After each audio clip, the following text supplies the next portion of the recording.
In this video, we're going to talk about A minor scale and starting off with A natural minor scale. So in the minor mode, there are actually 3 different minor scales associated with that particular key. So for A minor, we have A natural minor, which is all white keys.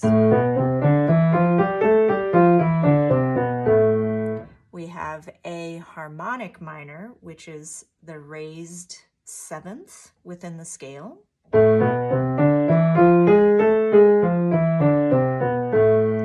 And then we have a unique one called the melodic scale, which has a raised 6th and 7th on the way up, and then it reverts back to natural minor on the way down. So it sounds like this.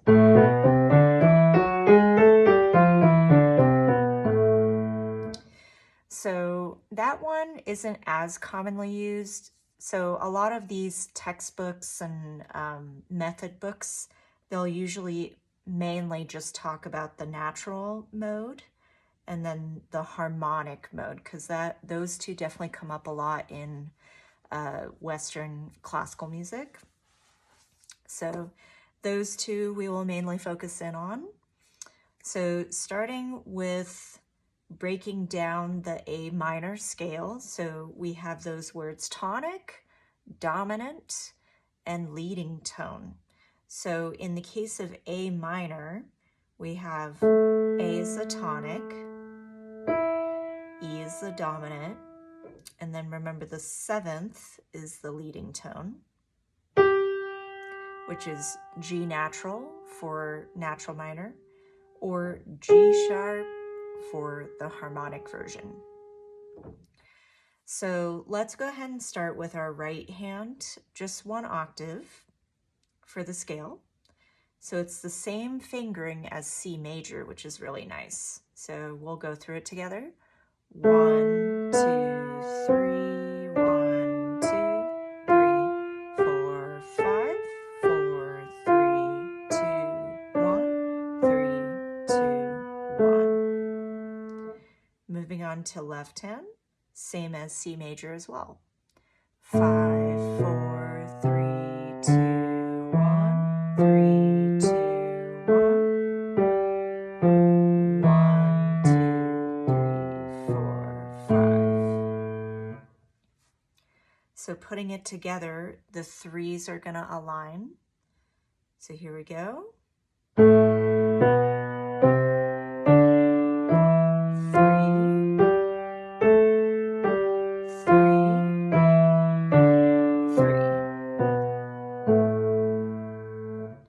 So again, just keeping in mind your positioning as you go thumb under or cross over, that your elbows are not kind of creeping out like so, like this. I'm just kidding. So reminding yourself of that flexible thumb. So as you go thumb under, I'm resetting the hand right away. So mainly with that thumb under. So if we do the left hand as well, 1, 2, 3, 1. So just keeping that in mind as you're practicing that with hands separate and both hands. For A harmonic minor, it's the exact same fingering as natural minor, except because we have the raised 7th, which is G sharp, there's going to be a little bit of a gap between F and G sharp on the way up and on the way down. So it'll sound like this and look like this with the fingering. 2, 3, 1, 2, 3, 4, 5, 3, 2, 1. So because we have that G sharp right at the end, so by this point, if you're up here, that 4 is pretty easy to get to, but if you're like way out here, that's going to make it much harder for you to get to that G sharp. So keeping a little more centered here.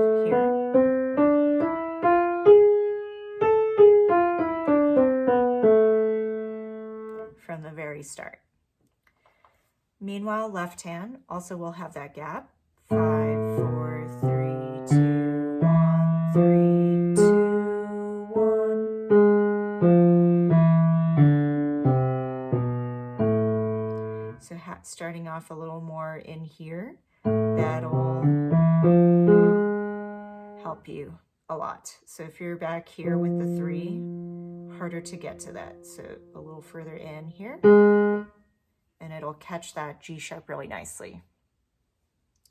Okay, so putting it together with the 3s aligning.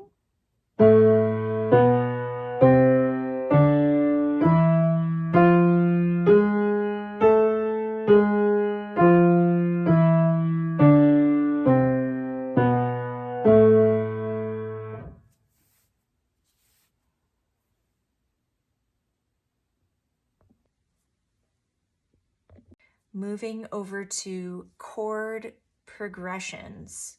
So keeping in mind the chord progression that we commonly use in Western classical music is 1, 4, 1, 5, 5, 7, 1. So in this case, since we're in minor mode, the minor scale, we have minor 1, minor 4, minor 1. The 5 is usually to major. And this is because if we're thinking of that harmonic minor, we need that G sharp in there. So for the major 5, and then 5, 7, back to minor 1. So let's actually talk about these chords. Let's actually start with the left hand. So A minor chord, A, C, E. So when we're going from a 1 to a 4 chord, we typically move those top 2 notes up. So instead of C, E, top 2 are D, F, A, D, F. So this is D minor, second inversion, if you want to be specific. So 5, 2, 1 is correct fingering. Back to A minor. So if we're trying to find the 5 chord, so the 5th note from A is E, E major. So what are the 3 notes involved in an E major triad? We have E, G sharp, B in there. So let's find the closest E, G sharp, B. So here's E, G sharp, B. 5, 3, 1.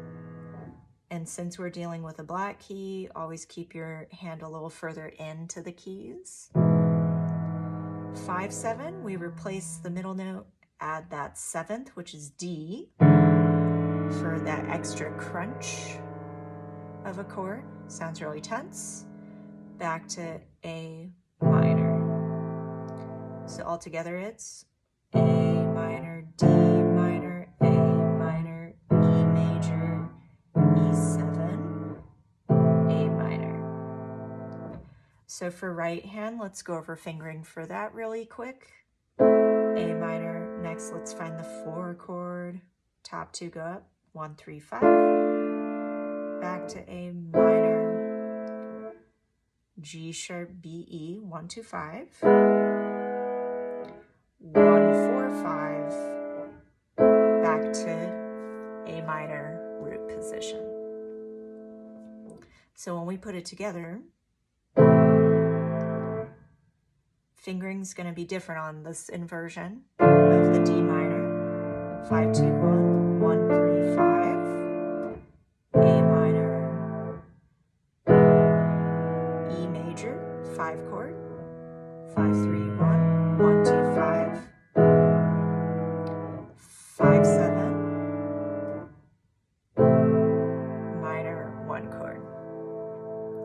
So if you really want, since there's that G sharp that's involved in this chord progression, you could technically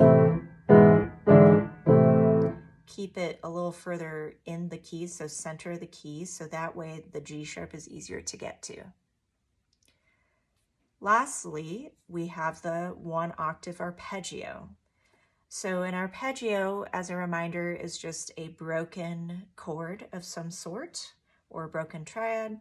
So in this case, when we're doing a 1-octave A minor, we're extending. So from the top, bottom to the top, that's going to be with the A's.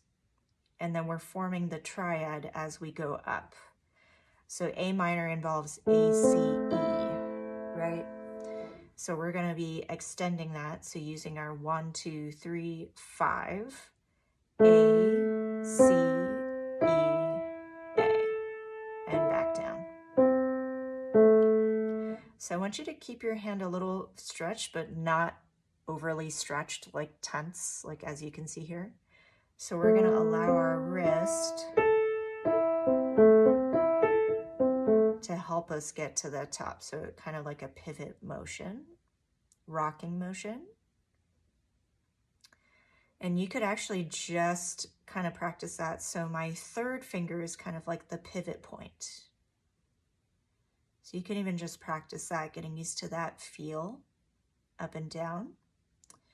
Meanwhile, with the left hand, so depending on how you're doing C major, for example, C major arpeggio, or just on white key arpeggios in general, some people prefer 5, 4, 2, 1, or to make it kind of similar to right hand, 5, 3, 2, 1. So either way is correct, as long as you're consistent about it, so you're not changing every time that you practice this. So really find a fingering that works for you, and something like that applies to all the other white key arpeggios, like C, F, G, etc. So if you find you're kind of favoring one finger over the other, definitely go with that fingering that feels most comfortable. So for this tutorial, I'm just going to use 5, 3, 2, because I feel like a lot of people tend to use that fingering, or students that I teach. So let's stick to that. So it's going to be 5, 3, 2, 1. And again, that 3 is going to be a pivot. So back and forth. 5, 3, 2, 1. 2, 3, 5. Make sure it's the same on the way down too. And then let's put it together. So this is middle C as a reference, bass C.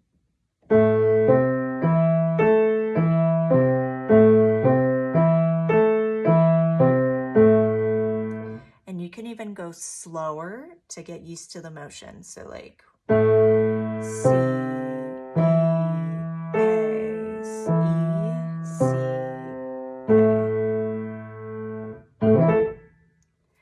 And that's it for A minor.